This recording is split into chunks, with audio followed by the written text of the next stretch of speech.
audio level. Default microphone 1, microphone 2. Okay, where's my microphone? Is there ever a time where everything works? Not that camera, not that camera. I test, I work, and I do not see. It seems to be more of an issue. This is plugged in, and the power is on. I will do the age-old trick of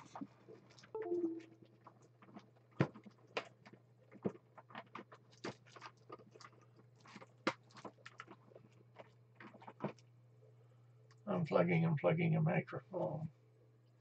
And doing that, I knocked off the camera cable. The monitor cable. That's power.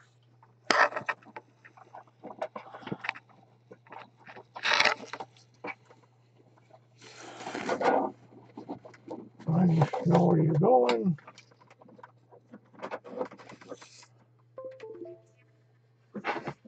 There. We got part of it. Oh, we have audio and I have a monitor. There we're going. That's an improvement.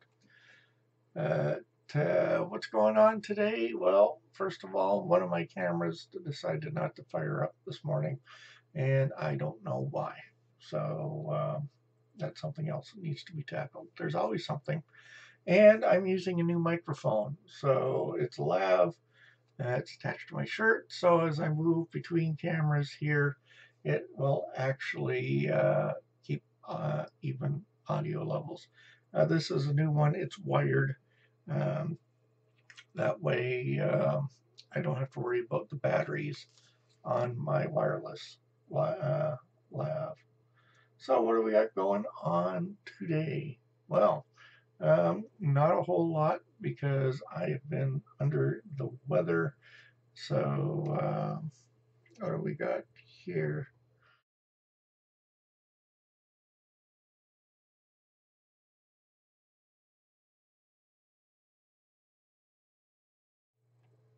A different setup here. Let's see. Do I actually have this? The screen main. Well, I guess we can go with this. What's going on here? Right now, there we go. Oh, where is this one? Oh, it moved monitors. Always something here. Let me go. Just switch on a monitor. My audio is going to go dead for a moment. I can put on some music. I figured that out once. How did I do the music?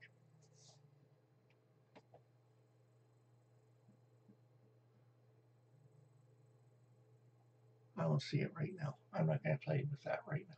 I will be right back because I need to get this up.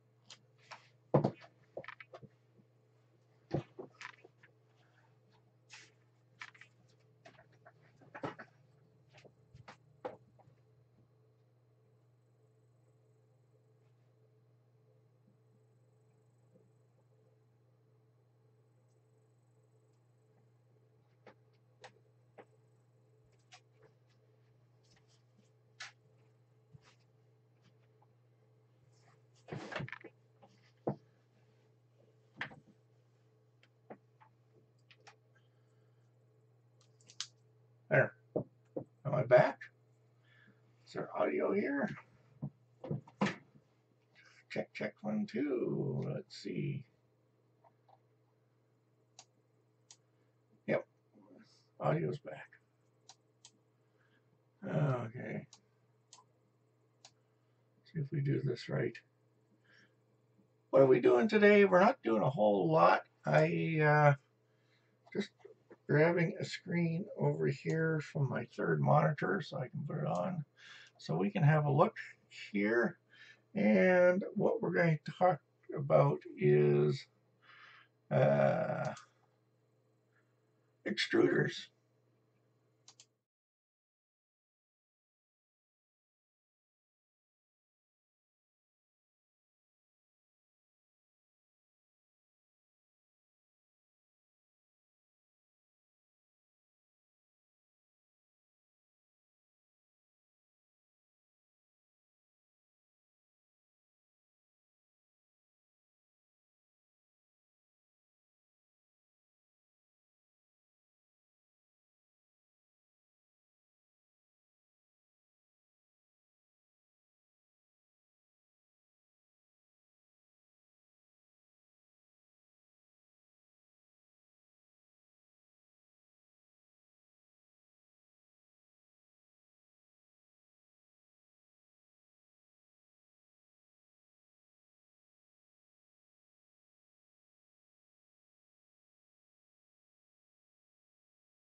How about that? Can you hear me now?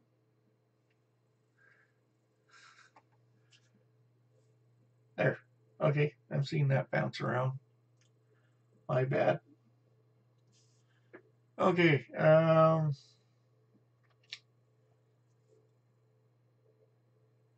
yes, what I was saying there before I swapped to a screen that had no audio set up, I'm going to have to go through and fix that.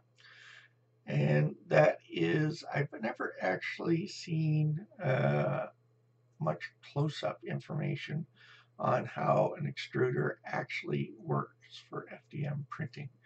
You see videos how to take them on, take them off, put them on, clean them out, but not actually on how they work. And so, once again, I'm talking about the direct, although the Bowden style, there's actually only one real difference with it. And now, as I mentioned, the J head that we were dealing with last week. I don't know if I was on the stream at all with that. It might have been just through chat. The J heads are very early design and pretty much obsolete now. So what we're looking at here is E3D's look at components of the extruder. And once again, I think I'm going to do a proper video with this and I get more graphics to it and go through it. it's just been, frustrating experience. As I said, what it bore down to was about 1 millimeter worth of broken off filament that just would not clear until I took it apart. So what do we have up on the screen right now? Here's the heat block, and if I screw up terminology, hey, that's what I always do. On radio, I butchered a little bit of everything. So what are we looking at here? The heat block. This is really the heart of the printer for FDM printing. So what do we have? This is just a straight block of metal.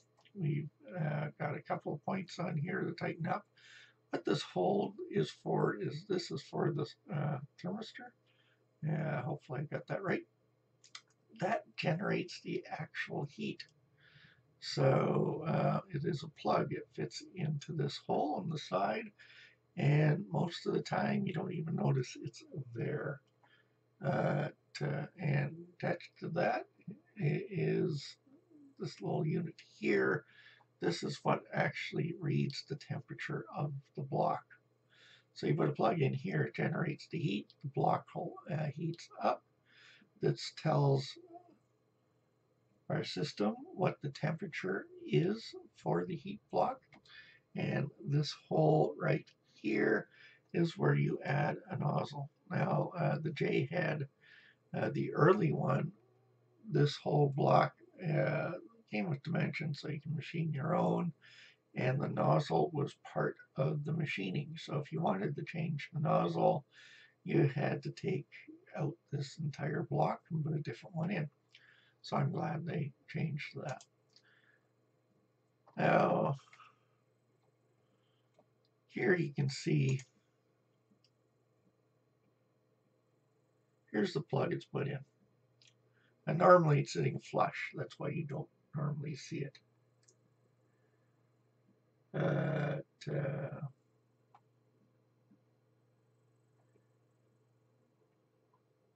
So here we actually have a nozzle in place, brass nozzle. We have the heat source, and we have the sensor off to the side. Now, where I had a problem was here with this component here, which, what do they call it with this one? The actual heat block or heat break. And that's this unit here. And where my 1 millimeter of filament was right inside of this. And I did have another one. Yes, here's the side profile. A slice. This is off of the 3D Coyote website at a slice of the system. So we have our nozzle goes in, we have the heat break, and then we have the PTFE tube going down, and here is the heat sink itself and the heat block. Right in here, the PTFE tube fits into the first 3 millimeters of the heat break. And right about there is where I had that broken chunk of filament. And what I ended up having to do was to take it right out, take this component off, and take a drill and gear it out that way. That's what finally pushed it out. So incredibly frustrating experience, but got to learn about this. Now, I earlier had a problem where with all my tinkering around, somehow I loosened this component. And with it not being tight, I had filament melting on the top of the heat block, running off the side and dripping down into the prints, and not a whole lot of filament actually getting through to the nozzle. So this has to be tight. So next in the assembly, you normally coat this with a thermal conductor, thermal compound that just carries the heat from the heat break back to the heat sink. And you get the whole thing assembled. Now, my huge problem I had with reassembling the unit is this tube the PTFE tube did not want to go into the heat break at the same time that I was screwing on the heatsink. The heatsink would go on without the tube would go on without the heatsink. The two would not work together.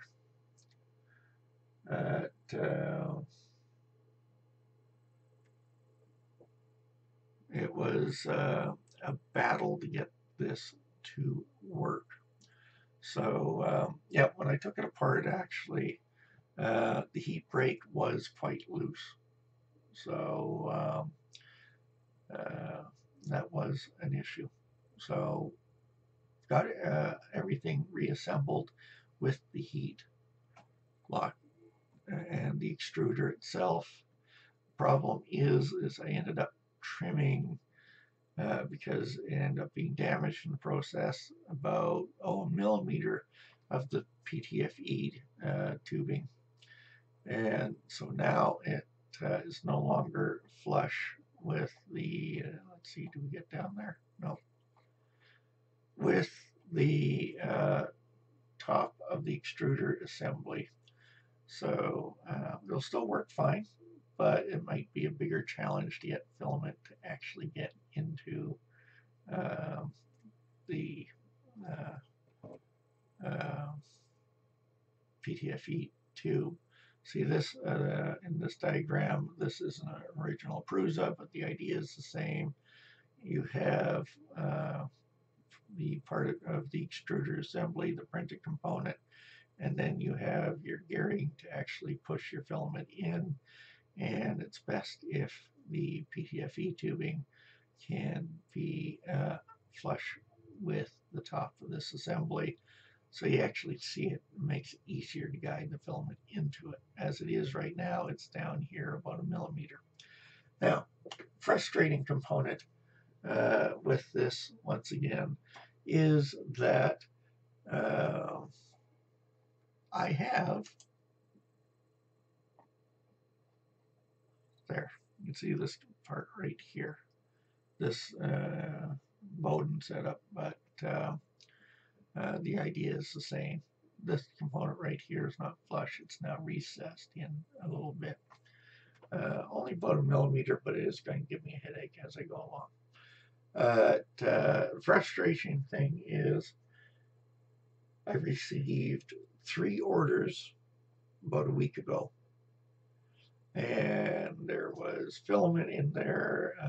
There was flushing filament and some new general filament. Also in there was some PTFE tubing. I think I could find it. Oh, my new microphones were in the order too. So what did I do? I put the stuff down, open it up, see what was in there, grabbed the microphones, brought it in here to try it out, and guess what? Let's see. See if this can work. Oh, that's not working now. Right.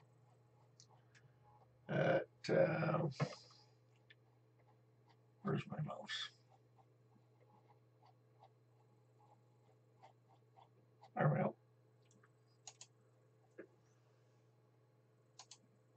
Don't know why Stream Deck didn't want to take that shot, but anyways, I brought the microphones in, plugged it in, tried them out, and of course, Gus started playing with what I left on the table in the kitchen, and so some of the stuff went to the floor. And I'm assuming the little package that had the PTFE tubing also went onto the floor. But Brenna and I tore the area apart last night, and I couldn't find my replacement PTFE tubing. It's got to be in there somewhere. I just have no idea of where. Sigh.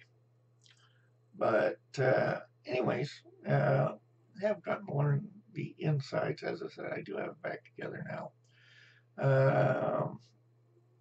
Just as a backup, I think, having talked to a few people, uh, it doesn't hurt to have a spare extruder. So you can just do a swap out if need to be, and then put parts back together on your own time, and you don't stop printing. So as it was, we moved filament over to Brenda's printer, and she printed out what she needed over there. But I have a bunch of stuff that I have to print, and so I have to get this up and running, and so that will happen later today, probably much later. As I mentioned, I've had zero energy for 2 weeks, and after this, I think I'm going to crawl back into bed for a while. My brain has not been functional, but I just want to go over what I've been doing. Quick look at it, and yes, I did go through the cranking up the heat. It did not help because that broken off chunk of filament, as I said, was quite high up on the heat break. So,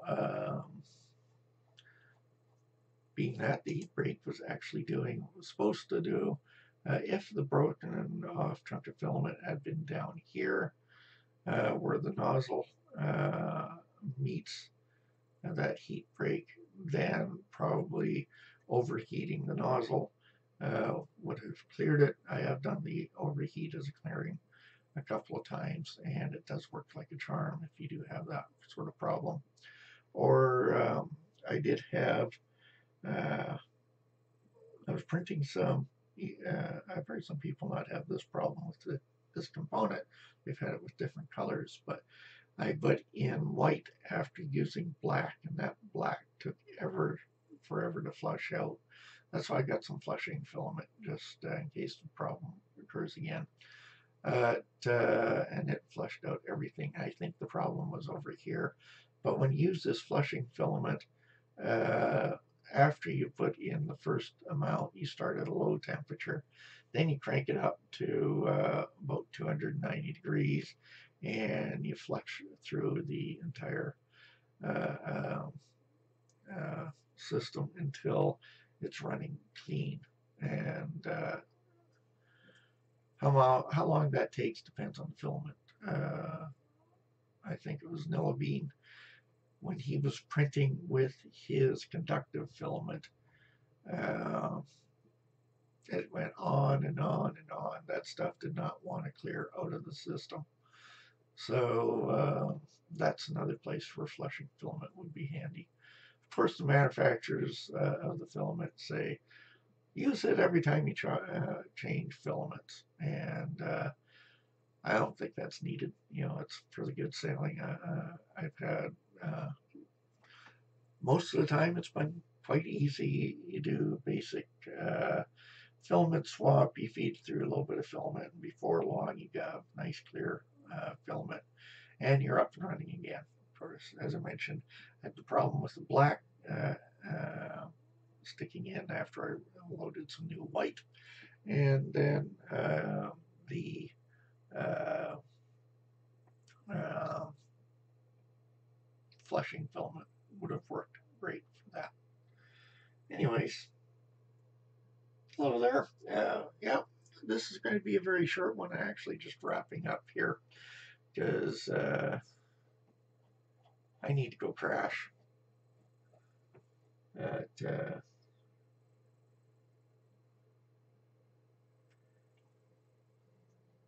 Yeah, dealing with where's my mouse again? There we go. Go back in here. it's nice to see it. I've had a couple of filaments that just did not want to go into the tubing. So I gotta find that stuff. It's in the house somewhere. Have some spare, replace it, but I'm confident I have things working again. So uh, what we're looking here, actually, after having torn apart the extruder, putting it back together, as I said, uh, having trimmed off about a millimeter of the tube, it's just below there. So I'm going to have to fight with that. But we will persevere and get things going. I have a couple of interesting projects. Now, one thing on the MakerBox forum on Facebook, a fellow posted his link to Thingiverse for a filament holder for the samples you get from MakerBox. And it's been very handy. And I printed one off. I was going to bring it over here today, and I guess I left it with all my parts last night, and it's not sitting on my desk. So I'll show it off next week. Uh, but man, was it handy. It's two parts, well, three parts. That you have outer shell, inner one, you can load on your filament. You load on filament, put the two pieces together, and it has two different spindle sizes you can print out. And I used the smaller of the two. It fits perfectly on my filament holder and works like a charm. Also works for this cleaning filament. So, and he designed it so it matches the diameter of the coils you get from MakerBox. So you can pop them out, put it on there. Now, the only thing I've been warned about with that is it's normally best to have two of them, because you plug it the first into a reel and you set up a separate filament holder. I'll print out something to make this work a little bit easier. And then you coil it off of the one you just loaded onto the second one, and that makes sure you don't have any of the crossovers that will jam your print. And it should make printing with the MakerBox filament a whole lot easier when you have it set up like that. I'm like most folks, I have a large collection of stuff that I've been going, oh, I want to use this filament, but I want to wait until I have the right project for that filament, which is a mistake, because what you should be doing is actually just printing with the stuff, seeing what it's like, have a standard object or something like that. And if it's good, then you got your discount card and go order some of that filament to add to the many kilograms of filament that you tend to collect in this hobby. Anyways, my meds are about to wear off on me, and so I'm going to fade to black. Sorry it was so quick, but we'll get more into more things next week. I'm experimenting with different stains on the different wood filaments to see how the stains work. Actually, what's happening this afternoon, because I ended up not doing it yesterday, is I'm going to take the tunnel portal. I printed it with the wood, and I'm going to dump it into the same mixture of leather dye and alcohol. That's the mixture I use for staining my ties. I'm going to dump the tunnel portal in there, the N-scale tunnel portal printed in wood, and seeing how it takes to that mixture, seeing how it looks weathered. Because if that works, then I can think of a few different designs that I can use for aged buildings, things like that. Having that weathered look. You know, they've been out there, they don't have paint on them, they've been sitting in the sun, and you get that wonderful gray to the wood. So, fingers crossed that's going to work. I have the cedar that I printed out. I have willow that I haven't tried yet. it might take the stains better. So I'm looking forward to that. Anyways, that'll be next week. In the meantime, I'm going to fade to black here. And we are on Friday with the 3D Community Hangout. Take a look at the Facebook page for it.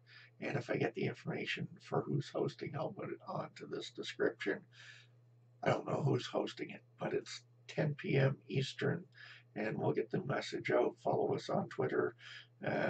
We'll be tweeting it. And as I said, I'll get it out on the Facebook pages and put it on here as soon as I have that info. Anyways, take care, and we'll fade to black here.